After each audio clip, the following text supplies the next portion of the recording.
جبکہ نزلہ ینزل کے معنی تھوڑا تھوڑا کر کے نازل کرنا، اور انزلہ ینزل انزال کے معنی ہوتے ہیں یہ بیت پورا نازل کر دینا۔ اور تنزیل جب بھی ہوگی تو اوپر سے نیچے کی طرف ہوگی۔ اوپر سے کہا ہوگا نزل فلان، فلاں آدمی اترا، نازل ہوا۔ اور اس سے بھی اس بات کا علم ہوتا ہے کہ اللہ تعالیٰ علو بلندی پر ہے، کیونکہ اللہ کی طرف سے نزول ہو رہا ہے، اللہ تعالیٰ کی طرف سے کیا چیز ہے؟ نازل ہو رہی ہے۔ اس سے یہ بات کا علم ہوتا ہے کہ اللہ تعالیٰ کیا ہے؟ بلندی پر ہے۔ اس لیے یہ عقیدہ رکھنا کہ ہر جگہ اللہ تعالیٰ ہے یہ درست اور صحیح نہیں ہے، کیونکہ اللہ تعالیٰ کہتا ہے کہ نزل علیک الکتاب، اللہ نے آپ کے اوپر کیا ہے؟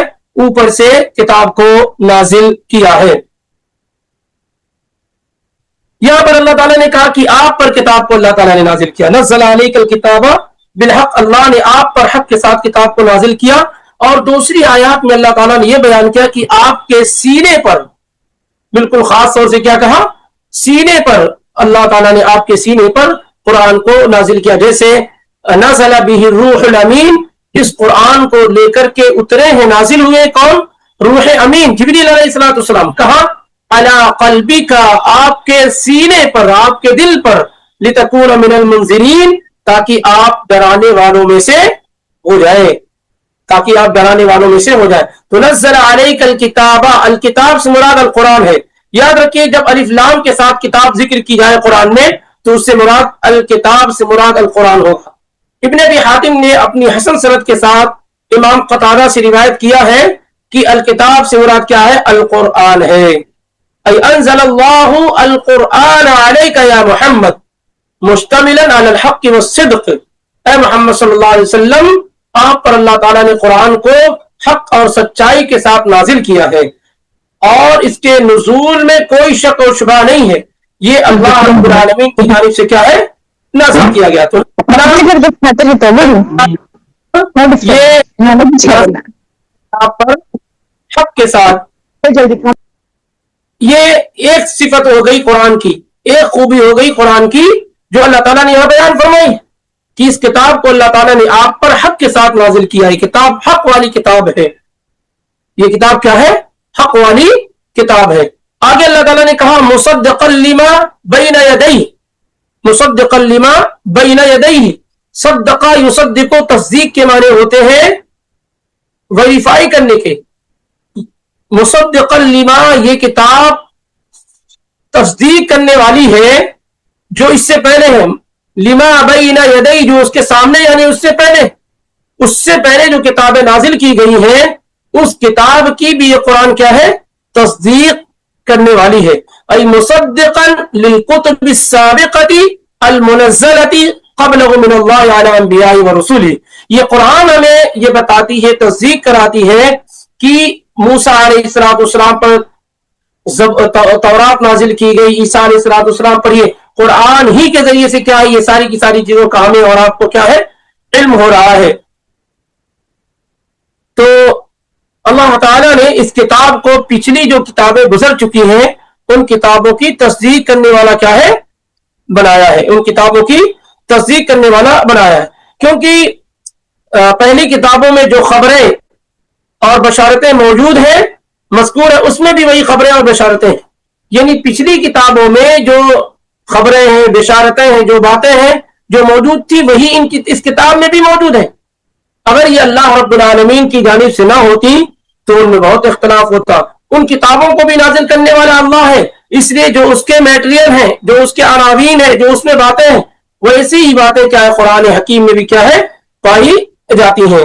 دوسری بات یہ ہے کہ پچھلی کتابوں میں نبی علیہ السلام کے اور قرآن کے آنے کا ذکر موجود تھا، تو یہ چیزیں جب آ گئی تو اور بھی کیا ہے؟ ایک دوسرے کی تصدیق کرنے والی ہو گئی یہ کتابیں۔ تنزل علیک الکتاب بالحق مصدقا لما بین یدیہ، اس نے آپ پر نازل کیا ہے قرآن کو حق کے ساتھ، جو قرآن اپنے سے پہلے کتابوں کی تصدیق کرنے والی ہے۔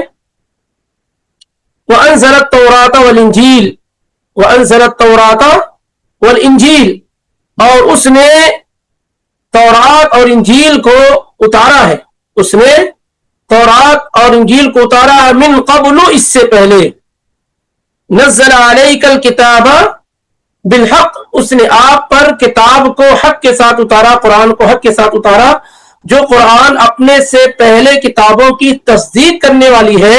وَأَنزَلَ التَّوْرَاةَ وَالْإِنْجِيلَ مِنْ قَبْلُ، اور اس نے اتارا ہے تورات کو اور انجیل کو اس سے پہلے، یعنی قرآن سے پہلے۔ اب یہاں پر دیکھیے قرآن کے بارے میں اللہ تعالیٰ نے کہا نزل علیک الکتاب، اور تورات اور انجیل کے بارے میں کہا انزل التوراۃ والانجیل۔ قرآن کے بارے میں کیا کہا؟ نزل، کیونکہ قرآن تھوڑا تھوڑا کر کے اللہ کے نبی علیہ الصلوۃ والسلام پر نازل ہوا ہے اور 23 سالوں میں جا کر کے مکمل ہوا، لیکن تورات اور انجیل جو نازل ہوئی ہے اس کے نزول کا جو طریقہ تھا وہ بالکل الگ تھا۔ تورات اور انجیل جو ہے، اہل علم کہتے ہیں التوراۃ والانجیل نزلتا دفعۃ واحدہ بدون تدریج، قرآن کے برخلاف تورات اور انجیل کا نزول ایک ساتھ ہوا ہے، ایک ہی ساتھ کیا ہے نازل ہو گئی ہیں۔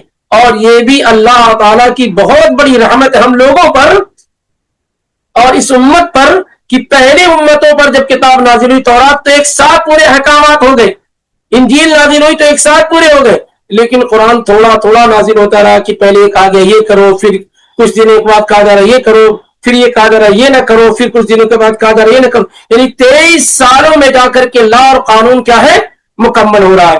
لیکن وہیں ہم سے پہلی جو امتیں گزر چکی ہیں ان کو ایک ساتھ ہی دیا جا رہا ہے کہ یہ آپ کو کیا ہے یہ کرنا ہے، یہ آپ کو کیا ہے کرنا۔ تو اللہ تعالیٰ کی یہ کیا ہے ایک بڑی رحمت ہے۔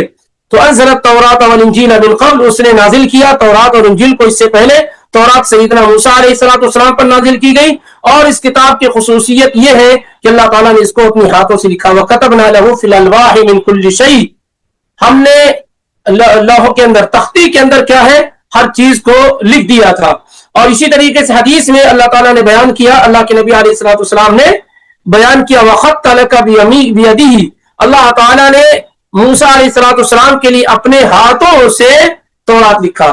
تورات کے بارے میں بات واضح ہونی چاہیے کہ اللہ تعالیٰ نے تورات کو اپنے ہاتھوں سے لکھا ہے، تورات کو اللہ تعالیٰ نے اپنے ہاتھوں سے لکھا ہے۔ والانجیل، اور اسی طریقے سے انجیل کیا یہ سیدنا عیسیٰ علیہ السلام پر نازل کی گئی ہے۔ تورات اور انجیل میں کوئی بڑا فرق کیا ہے نہیں، اصل جو کتاب ہے تورات ہے اور اس کے اندر کچھ چیزیں گھٹا بڑھا کر کے کیا ہے انجیل، یہ ایک اہم کتاب موسیٰ عیسیٰ علیہ السلام پر کیا ہے نازل کی گئی۔ یہ آسمانی کتابوں میں سے بڑی ہی اہم اور بنیادی کتاب ہے، آسمانی کتابوں میں سے بڑی ہی اہم اور بنیادی کتاب ہے۔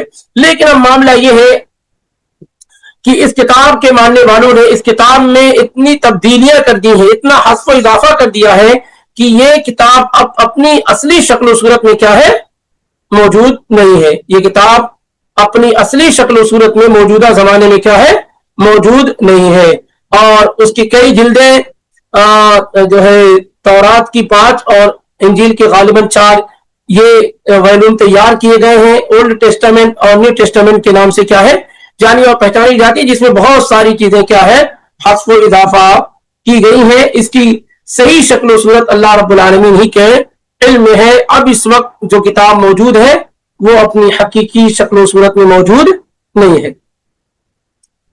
تو وَأَنزَلَ التَّوْرَاةَ وَالْإِنْجِيلَ مِنْ قَبْلُ هُدًى لِلنَّاسِ، یہ تورات اور انجیل کیوں نازل کی گئی؟ لوگوں کی ہدایت کے لیے۔ هُدًى لِلنَّاسِ، لوگوں کی ہدایت کے لیے کیا ہے یہ کتاب کیا ہے نازل کی گئی۔ اس کے بعد اللہ تعالیٰ نے کہا وَأَنزَلَ الْفُرْقَانَ، اور اللہ تعالیٰ نے فرق کرنے والی کتاب اتاری حق و باطل میں۔ وَأَنزَلَ الْفُرْقَانَ، اور اس نے فرقان اتارا۔ یہاں فرقان سے مراد کیا ہے؟ امام طبری نے امام قتادہ سے روایت کیا ہے صحیح سند کے ساتھ کہ هو القرآن انزله على محمد صلی اللہ علیہ وسلم وفرق به بين الحق والباطل فأحل فيه حلاله وحرم فيه حرامه وشرع فيه شرائعه وحد فيه حدوده وفرض فيه فرائضه وبين فيه بيانه وأمر بطاعته ونهى عن معصيته وخص الهدى بالتوراة والإنجيل في قوله وأنزل التوراة والإنجيل من قبل هدى للناس وإن كان القرآن هدى لأن المناظرة كانت مع النصارى وهم لا يهتدون بالقرآن بل وصف بأنه حق في نفسه قبلوه أو لم يقبلوه أما التوراة والإنجيل فهم يعتقدون صحتهما فلذلك اختص في الذكر بالهدى. یہاں اللہ تعالیٰ نے کیا کہا وَأَنزَلَ التَّوْرَاةَ وَالْإِنْجِيلَ مِنْ قَبْلُ هُدًى لِلنَّاسِ، اور اس سے پہلے اسے تورات اور انجیل کو اتارا جو لوگوں کے لیے ہدایت ہے. دونوں کتابیں اللہ رب العالمین نے نازل فرمائی. وَأَنزَلَ الْفُرْقَانَ، اور اس کے بعد اللہ تعالیٰ نے کہا کہ اس نے فرقان اتارا. فرقان سے مراد کیا ہے؟ قرآن، جو حق اور باطل کے درمیان کیا ہے؟ تمیز کرنے والی ہے. اصل میں ان آیات کا جو تعلق ہے یہ نجران کے جو کرسچن اور عیسائی اللہ کے نبی علیہ الصلوۃ والسلام کے پاس حاضر ہوئے تھے انہی کو یہ سارے کے ساری چیزیں کا جواب دیا جا رہا ہے، انہی کو یہ ساری چیزیں بتائی جا رہی ہیں، انہی کو ساری چیزیں کیا ہے سمجھائی جا رہی ہیں. وہیں سے اللہ لا الہ الا هو الحی القیوم سے ہی ان کی ذہن سازی کی جا رہی ہے، ان پر اس پیغام کو پیش کیا جا رہا ہے، رکھا جا رہا ہے کہ تم عیسیٰ علیہ الصلوۃ والسلام کی عبادت کرتے ہو. عیسیٰ علیہ الصلوۃ والسلام تو پیدا ہوئے اور تمہارے اپنے قول کے مطابق وفات پا گئے، اگر وفات نہیں بھی پائے ہیں تو آنے والے دنوں میں ان کی وفات ہو جائے گی. لیکن اللہ تعالیٰ جو ہے جس کی ہم عبادت کر رہے ہیں وہ تو حی ہے، وہ کیا ہے؟ حی ہے، ہمیشہ زندہ رہے گا، اور قیوم ہے، ساری چیزیں اس پر قائم ہے، وہ کسی پر قائم نہیں ہے. لیکن عیسیٰ علیہ السلام جس کی آپ عبادت کرتے ہیں آپ کے اپنے قول کے مطابق کیا ہے کہ ان کو یہودیوں نے قتل کر دیا ہے، سولی پہ لٹکا دیا، یعنی گویا کہ ان کے اندر خود کے دفاع کی صلاحیت موجود نہیں ہے، خود کے بچاؤ کے اور پروٹیکشن کی صلاحیت موجود نہیں. تو جو آدمی خود کی حفاظت نہ کر سکے تو وہ تمہارا معبود کیسے ہو سکتا ہے؟ پھر اس کے بعد اللہ تعالیٰ نے ذکر کیا کہ جو تورات اور انجیل تمہارے درمیان نازل کی گئی ہے یہ تو ہدایت کی کتاب ہے، اس میں ہدایت کو اللہ تعالیٰ نے کیا بیان کیا، اور جو لوگ اس کتاب کے ذریعے سے پہلے قائم تھے ان لوگوں نے ہدایت اس کتاب سے حاصل کی ہے. اور پھر اس کے بعد اللہ تعالیٰ نے ذکر کیا کہ اللہ تعالیٰ نے فرقان یعنی قرآن کو نازل کیا ہے. اس اعتبار سے قرآن فرقان ہے کہ پچھلی جتنی بھی کتابیں ہیں اور جتنی بھی باتیں جتنے بھی مسائل ہیں حق اور باطل کے سب کے درمیان ججمنٹ کرنے والی، فیصلہ کرنے والی جو کتاب ہے وہ قرآن مجید ہے. تو وَأَنزَلَ الْفُرْقَانَ وَأَنزَلَ فِي كُتُبِهِ مَا يُفَرِّقُ بَيْنَ الْحَقِّ وَالْبَاطِلِ وَالْهُدَى وَالضَّلَالِ، یعنی اللہ تعالیٰ نے ایسی کتاب نازل فرمائی جو حق اور باطل کے درمیان، ہدایت اور گمراہی کے درمیان کیا ہے؟ تفریق کرنے والی ہے. اس کے بعد اللہ تعالیٰ نے کہا إِنَّ الَّذِينَ كَفَرُوا بِآيَاتِ اللَّهِ لَهُمْ عَذَابٌ شَدِيدٌ، یقیناً جن لوگوں نے اللہ کی آیات کے ساتھ کفر کیا، اس کا انکار کیا، یقیناً جن لوگوں نے اللہ کی آیات کے ساتھ کا انکار کیا. اب آیات سے مراد آیات کونیہ بھی اور آیات شرعیہ بھی ہیں. آیات کونیہ جیسے چاند، سورج، ستارے، جو چیزیں ہیں اگر کسی نے اس کا انکار کیا کہ اس کا پیدا کرنے والا اللہ رب العالمین نہیں ہے، یا اسی طریقے سے آیات شرعیہ نماز، روزہ، توحید، اس کا انکار کیا، تو جن لوگوں نے بھی اللہ کی آیات کا انکار کیا، کفر کیا، لہم عذاب شدید، ان کے لیے انتہائی سخت کیا ہے؟ عذاب ہے. لہم عذاب شدید، ان کے لیے سخت عذاب ہے. واللہ عزیز ذو انتقام، اور اللہ رب العالمین غالب اور بدلہ لینے والا ہے. اللہ رب العالمین کیا ہے؟ غالب اور بدلہ لینے والا ہے. اس آیت میں آپ دیکھیں گے کہ اس سے پہلے کی آیت میں اللہ تعالیٰ نے توحید کو بیان کیا، اپنے معبود ہونے کے بیان کیا، نبی علیہ الصلوۃ والسلام کی نبوت کا ذکر کیا. یہ ساری کی ساری چیزیں ذکر کرنے کے بعد اب اللہ تعالیٰ نے بیان کیا کہ جو ان چیزوں کا انکار کر دے، اللہ کے معبود ہونے کا، رسول رسالت کا، قرآن کی کتاب ہونے کا، جو شخص ان چیزوں کا انکار کرے گا وہ کافر ہوگا، کفر کرنے والا ہوگا. اور جو کفر کرنے والا ہوگا اللہ نے اس کے لیے انتہائی سخت عذاب کیا ہے؟ تیار کر رکھا ہے. اس کے لیے کیا ہے؟ انتہائی سخت عذاب ہوگا قیامت کے دن. واللہ عزیز ذو انتقام، عزیز فی سلطانہ، اللہ تعالیٰ اپنی بادشاہت میں غالب ہے.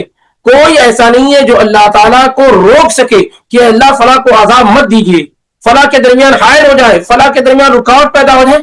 کسی کے اندر بھی یہ طاقت نہیں ہے کہ وہ اللہ تعالیٰ کو کسی بھی چیز کے کرنے سے روک سکے. اسی لیے اللہ عزیز ہے، ہر چیز پر اسی کا غلبہ ہے، کوئی اللہ پر غالب رہنے والا نہیں ہے. ذو انتقام، بدلے والا ہے، یعنی جو آدمی اللہ تعالیٰ کے ساتھ اللہ کی نافرمانی کرے گا اللہ تعالیٰ اس کے عمل کے اعتبار سے اس سے انتقام اور بدلہ لینے والا بھی ہے.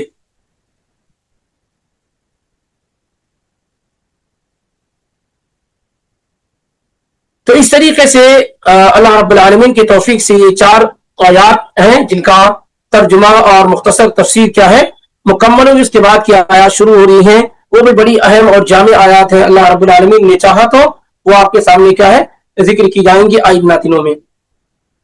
تو یہ اس طریقے سے خلاصہ جو آج کی آیات میں جو پیغام اور میسج ہمیں اور آپ کو مل رہا ہے اس میں یہ کہ اللہ تعالیٰ کا بڑے ہی بہترین انداز میں قرآن کا, اللہ کا اور آسمانی کتابوں کا, ان تمام چیزوں کا بہترین انداز میں تعارف کرایا گیا اور بتایا گیا کہ اگر کوئی شخص ان چیزوں کا انکار کرے, اس کے ماننے سے انکار کرے, تو اللہ تعالیٰ نے اس کے لیے کیا ہے سخت قسم کا عذاب تیار کر رکھا ہے. اور اللہ تعالیٰ ہر چیز پر غالب ہے. اللہ تعالیٰ اپنی سلطنت میں, اپنی بادشاہت میں ہر چیز پر غالب ہے. کوئی ایسا نہیں جو اللہ تعالیٰ کو کسی بھی چیز کے کرنے سے کیا ہے رکاوٹ ڈال سکے. ایسا کسی کے اندر ہمت اور طاقت نہیں ہے. اور وہ انتقام لینے والا ہے نہیں. اگر کوئی آدمی اللہ تعالیٰ کے ساتھ زیادتی کر رہا ہے تو اللہ تعالیٰ بھی کیا ہے اس سے اس عمل کے مطابق کیا انتقام اور بدلہ لینے والا ہے. انشاءاللہ باقی جو آیات ہیں آیت نمبر 5 سے آئندہ دنوں میں اللہ رب العالمین نے چاہا تو مکمل کیا جائے گا.